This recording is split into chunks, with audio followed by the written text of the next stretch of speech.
The crystal chandelier shimmered above a sea of silk gowns and sharp tuxedos. Waiters weaved through the ballroom, balancing champagne flutes on silver trays. Laughter floated through the air, hollow and cruel. And in the very center of it all, Mei Lin stood, frozen, her cheeks burning hotter than the overhead lights. The red wine dripped slowly from the hem of her borrowed ivory dress. She hadn't meant to spill it. Her heel had snagged on the edge of the carpet. The glass had tilted. And then, just like that, the entire ballroom went silent. A gasp. Then a laugh. Then a dozen more. "Could you be any more embarrassing?" her husband, Vincent Zhao, sneered. His voice was cold and clear, cutting through the music like a knife. "Why do I even bring you to these things?" Mei flinched, heart pounding. Her fingers clutched at the stained fabric, desperate to hide the damage. People were watching, staring, judging. Not one extended a hand. Vincent didn't lower his voice. That wasn't his style. "You know how much that woman's gown cost," he snapped, gesturing toward the furious socialite now dabbing her designer silk with a napkin. "Of course you don't. You couldn't afford a sock from her wardrobe." A tight laugh rippled through the crowd, the kind that hurt more than any slap. I'm sorry," Mei whispered. But her apology dissolved into the air. Vincent had already turned his back on her, wrapping an arm around the socialite, offering her a new glass with a charming smirk. Mei stood alone, soaked in shame. Upstairs on the mezzanine, behind darkened glass, another woman watched. Same face, same eyes, same full mouth. But this one wore sharp black heels and an expression carved from ice. Li Na leaned against the railing, swirling her untouched champagne. She hadn't planned to come to the Zhao Foundation Gala. Not until her assistant had shown her the guest list. Mrs. Zhao. Mei Lin. She hadn't heard that name in 5 years. Not since they were separated by a mother's cruel decision, sent to different foster homes like unwanted shoes in a donation bin. But now, she was watching her twin sister being ridiculed by a man who wore wealth like armor and cruelty like cologne. Li Na's grip tightened around the glass. A storm surged behind her designer sunglasses. "That's your husband?" she muttered to herself. "You married that?" She'd built an empire. Broken deals with steel words and steelier silence. She could buy out Zhao Enterprises in her sleep. But right now, all she wanted to do was walk down those marble stairs and wrap a coat around her sister's trembling shoulders. Not yet. Timing is everything. Later, under the golden glow of the ballroom chandeliers, Mei sat on the stone bench outside, the night air colder than it should have been. She rubbed her arms. Her phone buzzed, Vincent texting, "Don't wait up." Of course. That text was colder than the wind biting her cheeks. She blinked back tears, refusing to let them fall. Inside, she heard the muffled beat of music, the clinking of glasses. Life carried on as if she didn't exist. "Still letting him talk to you like that?" Mei jumped at the voice. A woman stepped out of the shadows, coat draped over her shoulders like a cape. Black suit. Crimson lips. Sunglasses. Even at night. And that face. Mei's breath caught. "Who?" The woman pulled the sunglasses off. Mei gasped. "No. It can't be." "Hi, sister." Li Na's voice was soft but carried steel beneath it. "It's been a long time." The world tilted. "Li Na," Mei whispered, standing slowly. Her vision blurred with shock. You thought I disappeared." Li Na nodded. "You were right. I disappeared into boardrooms and bottom lines. But I didn't forget you." A long silence hung between them. Li Na stepped closer. Her gaze swept across the fading wine stain, the bruised dignity, the pain Mei tried to swallow. "He treats you like garbage." Mei flinched. "It's not. He's just under pressure. Business is hard lately. He's frustrated."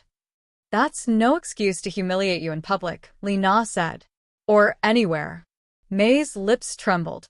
"I can't leave him. I have nothing. He reminds me every day." "You have me now." Mei looked up. Li Na reached into her coat pocket, pulled out a set of keys. "Penthouse. Clean clothes. Freedom. Tears finally fell. I'm not strong like you, May whispered. Li Na took her hand. You don't have to be. I'll be strong for both of us. From across the street, a figure stepped back into the shadows. Watching, jaw clenched. Vincent. And he didn't like what he saw. The next morning, Vincent Zhao awoke alone in the king-sized bed, silk sheets cool against his skin. No scent of breakfast. No gentle voice. No May. It annoyed him. She always hovered, like a loyal dog, waiting for his crumbs of approval. And now she was gone? After one little scolding at the gala? He scoffed. Typical. She'll be crawling back before dinner. But by evening, the house was still silent. No messages. No calls. Only a single envelope on the kitchen counter, addressed in delicate handwriting. Thank you for everything, May. Vincent stared at it, jaw tightening. She wouldn't dare leave. Not without permission. And not after everything he'd done for her. Across the city, May stood on the top floor of a gleaming skyscraper, floor-to-ceiling windows casting light over polished marble floors. She wore clean, simple clothes, still soft-spoken, still unsure. But beside her, Li Na exuded lethal grace in a tailored black blazer and crimson heels. She tossed her tablet on the coffee table and crossed her arms. He won't stay quiet for long, she said, glancing out over the skyline. Vincent Zhao only respects power. So we'll speak his language. May hesitated. You don't have to do this for me. I'm not doing this for you, Li Na replied coolly. I'm doing this with you. She turned, eyes sharp. But it has to be smart. No courtroom drama. No media scandal. So, what then? Li Na's red lips curled. We take everything he thinks he owns. 2 days later, the plan was in motion. Vincent sat at the head of a long mahogany boardroom table, bored as his team droned on about investment losses and merger delays. The glass doors swung open. All heads turned. A woman stepped in, sleek black pencil dress, high heels, a low chignon, and sunglasses. She walked straight to Vincent without breaking stride. He looked up, frowning. Excuse me? Who are? She reached into her blazer, placed a thick folder in front of him, and removed her glasses. The room went dead silent. May. Vincent whispered, stunned. But something was wrong. This woman looked like May, but not quite. Her spine was too straight. Her eyes too cold. Her voice too sharp as she spoke. You don't recognize your own wife? She said, voice laced with ice. Interesting. Vincent blinked. What are you playing at? I'm here on behalf of Zhao Enterprises' new investor, she said crisply, sliding over the folder. Effective immediately, 31% of company shares now belong to Valiant Capital. A merger proposal is underway. Vincent's face paled. Valiant Capital? She smiled. And guess who sits on its board? He flipped the page and froze. Li Na Lin, CEO. The realization crashed into him like a wave. It wasn't May in front of him. It was her twin. The one he didn't know existed. The one now dismantling his world with a signature. Later that night, Vincent burst into his house like a storm. "MEI," he roared. Silence. The house was spotless but cold. Lifeless. He found her in the garden, sitting on the bench she used to cry on. But now, she looked up at him with unfamiliar strength. I saw her, he spat. Your sister. Yes. You used her to humiliate me. No, she said softly. She stepped in because you already did. His hands clenched at his sides. You think this is over? You think money and threats will scare me? I made you. May stood slowly. You broke me. Every single day. You took my voice, my dignity, my joy. She took a breath. But I have a twin now. And she reminded me, I still have worth. Vincent stared at her, shaken. She stepped closer, voice steady. This isn't revenge, Vincent. It's justice. And it's only just begun. The luxury penthouse was silent, too silent. Vincent Zhao sat alone on the edge of his bed, staring at the anonymous message on his phone for the 100th time. You're not her only enemy. His jaw clenched. The warning burned like acid in his gut. Who else could be watching? Who else had reason to come after him? His mind drifted, not to business rivals, but to her. Not May, the meek, obedient wife he had once controlled, but the other one, the twin in black, the one who looked at him like he was nothing. Lena. He hated her. He couldn't stop thinking about her. Meanwhile, across the city, May adjusted the sleeves of her crisp blouse as she stepped into Lena's corner office. Floor-to-ceiling windows painted the room with soft morning light. She still felt out of place among the polished marble and brushed steel, but each passing day gave her a little more air in her lungs. "Did he call you again?" Lena asked without looking up. May nodded hesitantly. 3 times. No messages. Good. Let him feel the silence. But I think, May's voice lowered. I think he's starting to confuse us. Lena finally looked up. What do you mean? At the garden, he didn't look at me like before. He hesitated, like he wasn't sure which sister I was. Lena stood and walked over, eyes narrowing. That means the switch worked, she said. He's rattled. Or worse, May whispered. He's intrigued. Lena frowned. That's dangerous. Later that evening, a black car rolled up to the Zhao mansion. Vincent adjusted the collar of his blazer, checking his reflection one last time before stepping inside. He found her in the living room, legs crossed, reading by the fireplace. Dark red lipstick, black silk blouse, a look that could kill. May, he said carefully. She looked up slowly. You came back. Yes, she said, voice like glass. I wanted to see what I left behind. He swallowed hard. Something felt off. Again. I've been thinking about you, he said, walking closer. About us. I know I was hard on you. Pull even. But maybe we needed the break. Maybe it showed me how much I need you. She tilted her head. You need me? He stepped closer. I do. You're not the girl I married, and maybe that's a good thing. I don't want a shadow anymore. I want you. This new you. She smiled, soft and slow. But behind her eyes was something dangerous. You think I'm yours again? She asked gently. He nodded. She leaned forward and whispered, then kiss me. Vincent's breath hitched. His eyes searched hers. For the first time, he hesitated. This was a May. Not the woman he had berated and controlled. This woman was in control now. He leaned in. And just as their lips brushed, a voice rang out from the hallway. Enough. Vincent turned sharply. There, in the shadows of the corridor, stood another May. No, the real May. His face went pale. He looked back at the woman before him. Lena slowly wiped her lipstick with a tissue. Oops, she said coolly. Wrong twin. May stepped forward, voice trembling but firm. You were about to kiss my sister, Vincent. I didn't know, he stammered. You're not sorry, Lena said. You're just exposed. Vincent's hands shook. You tricked me. No, Lena said, walking past him. You fooled yourself. You don't want love, Vincent. You want possession.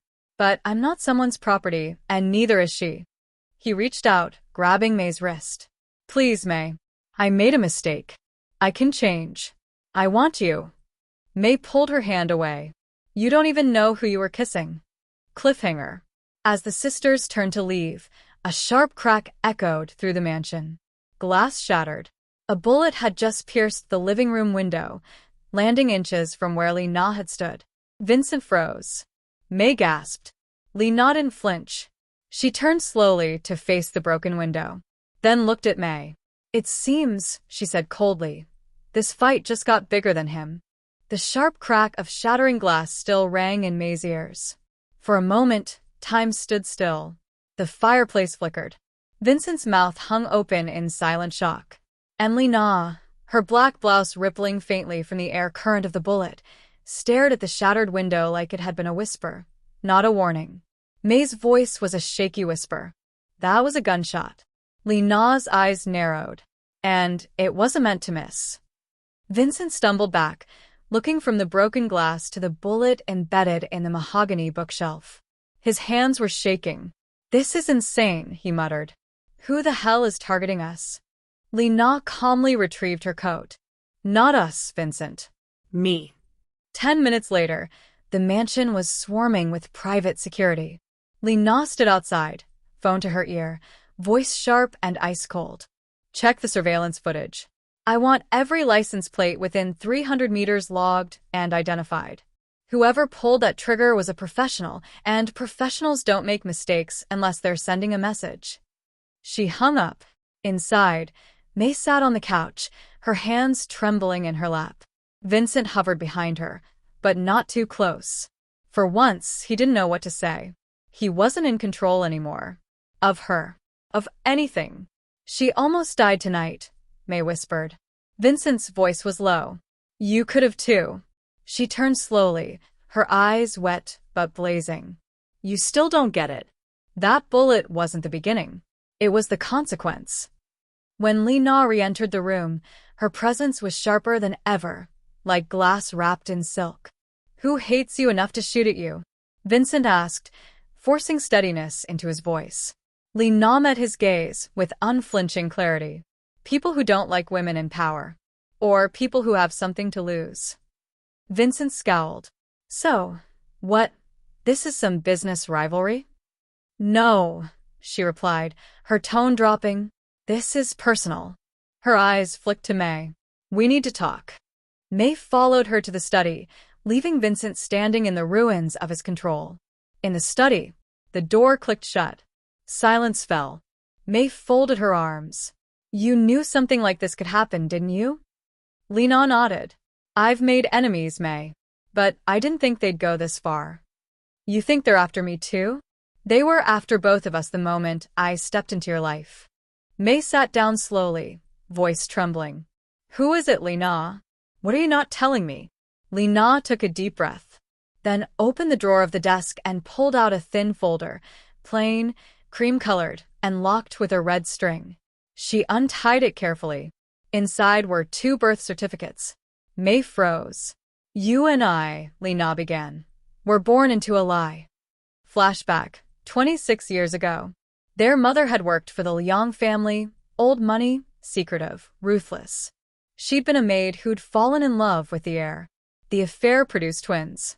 But the family only claimed one child, Lena, groomed her for the future. May had been hidden, erased, given to a distant cousin to be raised quietly. I found all this last year, Lena whispered. And I've been watching you ever since. I wanted to see what kind of life they traded you for. May's voice cracked. So, I'm not just your sister. I'm my twin, my blood, my equal. May's breath caught. All those years, I thought I was nobody. I thought I was weak. But they chose to hide me. Lena's voice softened. They buried you to protect their legacy. And now they want me to stay buried too. Back in the living room, Vincent paced like a caged animal. He couldn't shake the image of Lena's eyes. The kiss. The bullet. And somewhere deep inside, something dangerous was blooming. An emotion he didn't understand. It wasn't love. Not exactly. It was obsession. She had fooled him, outsmarted him, and yet he wanted her. Or maybe he wanted control again. And he didn't know which was worse. Final scene. That night, May stood alone on the balcony, cold air brushing her cheeks. She looked out at the city, so massive, so indifferent, and realized something deep in her bones. She had been invisible for too long. Not anymore. Behind her, Lena approached, placing a quiet hand on her shoulder. They know we're together now, she said. That makes us a threat. May nodded. Let them come. Lena's lips curved faintly. Then we moved to phase 2. May turned. What's phase 2? Lena's eyes glinted under the city lights. I become you. Cliffhanger. Miles away, in a dark office filled with smoke and silence, a figure watched surveillance footage. 2 identical women. One dangerous. One too brave for her own good. He lit a cigar. She's making her move, he said to the man beside him. Send the cleaner. The screen flickered as the bullet hole rewound in slow motion. Make sure this time, it's not a warning. Rain lashed against the windows like bullets of glass. Inside the penthouse, May stood frozen in front of the mirror, her heart pounding as her reflection stared back, not as herself, but as Li Na. Powerful. Polished. Icy. The sleek black dress clung to her like armor. Her hair was pulled into a sharp chignon. Red lips. Cold eyes. She didn't recognize the woman in the mirror, but she had to be her. Behind her, Li Na adjusted the cuffs of a tailored blazer, the kind that could intimidate boardrooms into silence. "It's time," Li Na said softly. "Tonight, the Liang Foundation Gala. Every shareholder, every enemy, including the man who wants me dead." May swallowed hard. "And you think I can fool them?" "You won't fool them," Li Na replied, stepping closer. "You'll unsettle them. You'll make them question what they know. And while they're off balance, I'll be in the shadows, watching everything." May nodded, but her fingers trembled. Li Na gripped her hand gently. "You've already survived the worst, May. You just didn't know how powerful you were." Later that evening, the Liang Foundation Gala glittered like a diamond trap. Men in sharp suits circled power brokers like wolves. Women in couture whispered behind champagne flutes.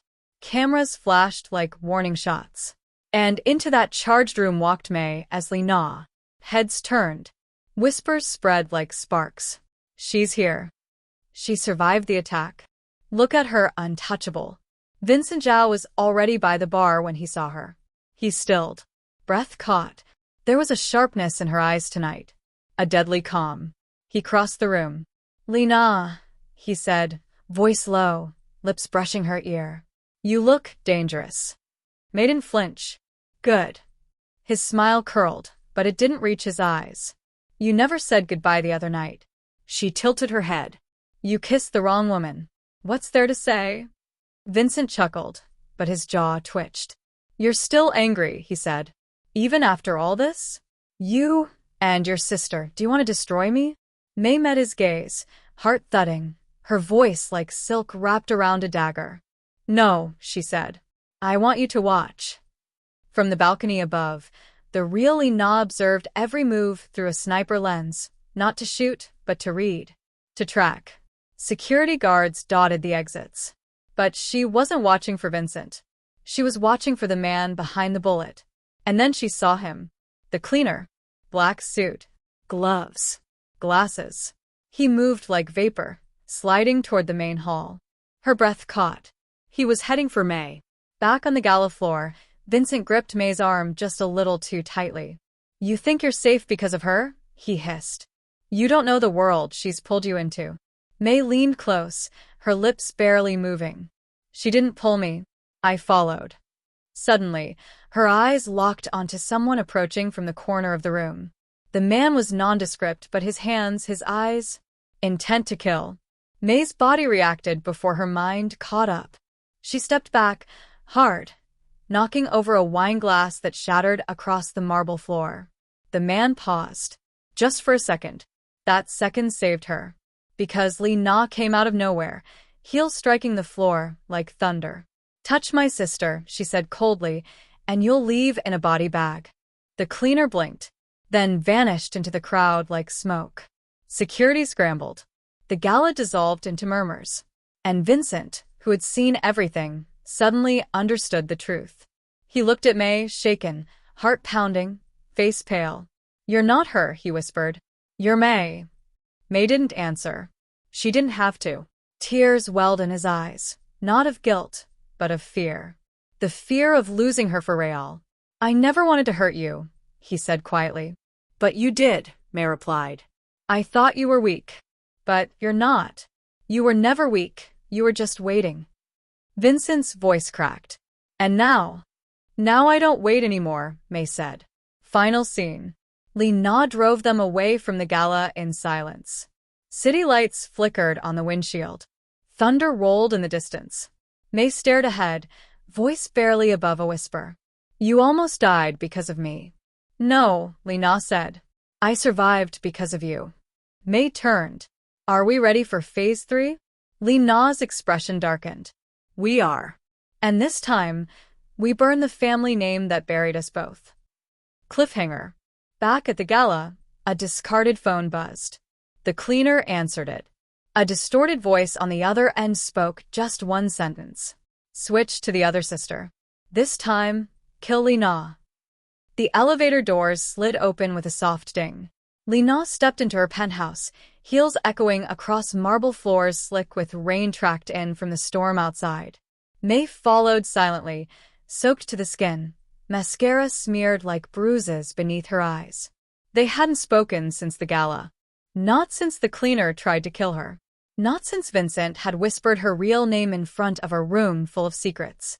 Lina tossed her keys on the glass table and shrugged off her coat, her movements crisp, mechanical, masking the fact that her hands were trembling. You okay? She asked without looking. May didn't answer. Lina turned. May stood frozen in the foyer, her expression unreadable. May. Lina said again, voice softer. I wore your life like a dress tonight, May whispered. But it didn't fit. Lina's face softened. You were brilliant. You held your ground. You didn't flinch. May shook her head. He saw through it. Vincent knew. And now he knows exactly who he lost, Lina said. Let him live with that. But May's voice cracked. What if it's not just Vincent? Lina frowned. May stepped forward. What if the enemy we're fighting isn't just a husband or a corrupt boardroom? What if it's the blood in our veins? Lina stiffened. Because May wasn't wrong. Flashback. A decade ago, Lina had been just another faceless assistant in the Liang family's corporate empire. She kept her head down, learned, waited, until the night she overheard the truth, that the Liang heir had fathered twins, and that one of them had been erased to keep the dynasty clean. Lina had promised herself she would rise. She would build her own name, her own power, and one day, she'd find the sister they threw away. Present. That promise had brought them here. To a city full of snakes. To a sniper who had missed once. And wouldn't miss again. In the penthouse security room, Lina pulled up footage from the gala. Her eyes scanned every frame. Every guest. Every shadow. She paused the video. Zoomed in. There, just beyond the crowd. The cleaner. But this time, he wasn't looking at May. He was looking at her. Not the disguise. Not the mask. Her. The real Lina. May stepped beside her. He switched targets. Lina's jaw tensed. They're trying to cut the head off the serpent. Then we strike first, May whispered. But not just at the ones who pulled the trigger. Lina glanced at her, intrigued. You want to go after the ones who gave the order? Yes, May said. Her voice had changed. No longer soft. No longer scared. You taught me how to fight. Now, let's show them what happens when both twins burn the house down. Elsewhere, in the shadows of an underground parking garage, Vincent Zhao sat in the back of a black SUV, the rain blurring neon signs beyond the windshield. Across from him sat a man in a military-cut jacket and gloves. The cleaner. You had one job, Vincent said coldly. Eliminate the threat. She wasn't the threat, the cleaner replied. You were distracted. By the wrong sister. Vincent's eyes narrowed. You don't get to lecture me. No, the cleaner said, leaning forward. But I do get to warn you. He dropped a photo on the seat beside Vincent. It was grainy, taken from a rooftop. Two women, identical in face, standing over a conference table filled with documents. One pointing, one signing, both smiling. She's not just your ex-wife anymore, the cleaner said. She's becoming something bigger. Both of them are. You keep trying to tame fire, you'll only get burned. The door opened. The cleaner disappeared into the night. Vincent stared at the photo. And, for the first time in his life, he felt fear. Back at the penthouse, Lina poured 2 glasses of whiskey and handed one to May. Tomorrow, she said, we hold a press conference. We reveal everything. The Liang family's cover-up, your erasure, the secret bloodline. They'll try to spin it, May said. They'll try to deny it. But if we stand together, they'll crumble. The sisters clinked their glasses. Thunder boomed above the city. Final scene cliffhanger.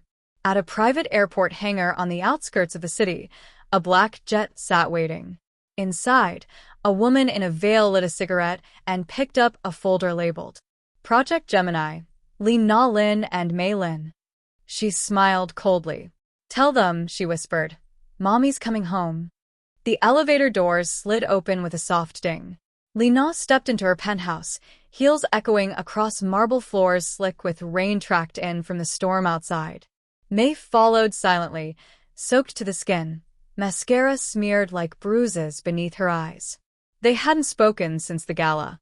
Not since the cleaner tried to kill her. Not since Vincent had whispered her real name in front of a room full of secrets.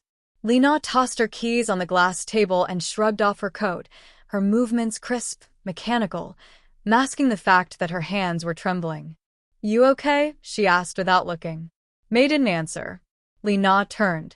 Mei stood frozen in the foyer, her expression unreadable. "Mei," Li Na said again, voice softer. "I wore your life like a dress tonight," Mei whispered. "But it didn't fit." Li Na's face softened. "You were brilliant. You held your ground. You didn't flinch." Mei shook her head. He saw through it. Vincent knew. "And now he knows exactly who he lost," Li Na said. "Let him live with that." But Mei's voice cracked. What if it's not just Vincent?" Li Na frowned. Mei stepped forward. "What if the enemy we're fighting isn't just a husband or a corrupt boardroom? What if it's the blood in our veins?" Li Na stiffened. Because Mei wasn't wrong. Flashback. A decade ago, Li Na had been just another faceless assistant in the Liang family's corporate empire.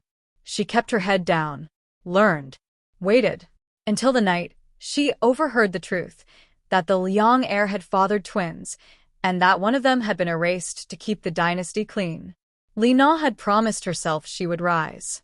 She would build her own name, her own power, and one day, she'd find the sister they threw away. Present. That promise had brought them here. To a city full of snakes. To a sniper who had missed once. And wouldn't miss again. In the penthouse security room, Li Na pulled up footage from the gala. Her eyes scanned every frame. Every guest. Every shadow. She paused the video. Zoomed in. There, just beyond the crowd. The cleaner. But this time, he wasn't looking at Mei. He was looking at her. Not the disguise. Not the mask. Her. The real Li Na. Mei stepped beside her. He switched targets. Li Na's jaw tensed. "They're trying to cut the head off the serpent. Then we strike first," Mei whispered. "But not just at the ones who pulled the trigger." Li Na glanced at her, intrigued. "You want to go after the ones who gave the order?" "Yes," Mei said. Her voice had changed. No longer soft. No longer scared. "You taught me how to fight. Now, let's show them what happens when both twins burn the house down." Elsewhere, in the shadows of an underground parking garage, Vincent Zhao sat in the back of a black SUV, the rain blurring neon signs beyond the windshield. Across from him sat a man in a military-cut jacket and gloves. The cleaner. "You had one job," Vincent said coldly. "Eliminate the threat." "She wasn't the threat," the cleaner replied. "You were distracted. By the wrong sister." Vincent's eyes narrowed. "You don't get to lecture me." "No," the cleaner said, leaning forward. "But I do get to warn you." He dropped a photo on the seat beside Vincent.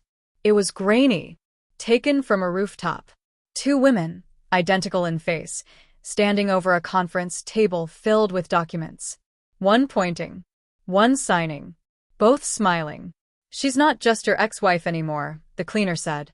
"She's becoming something bigger." Both of them are. You keep trying to tame fire, you'll only get burned. The door opened. The cleaner disappeared into the night. Vincent stared at the photo. And, for the first time in his life, he felt fear. Back at the penthouse, Li Na poured 2 glasses of whiskey and handed one to Mei. "Tomorrow," she said, "we hold a press conference. We reveal everything. The Liang family's cover-up, your erasure, the secret bloodline. They'll try to spin it," Mei said. "They'll try to deny it. But if we stand together, they'll crumble." The sisters clinked their glasses. Thunder boomed above the city. Final scene cliffhanger. At a private airport hangar on the outskirts of the city, a black jet sat waiting. Inside, a woman in a veil lit a cigarette and picked up a folder labeled Project Gemini, Li Na Lin and Mei Lin. She smiled coldly. "Tell them," she whispered. "Mommy's coming home."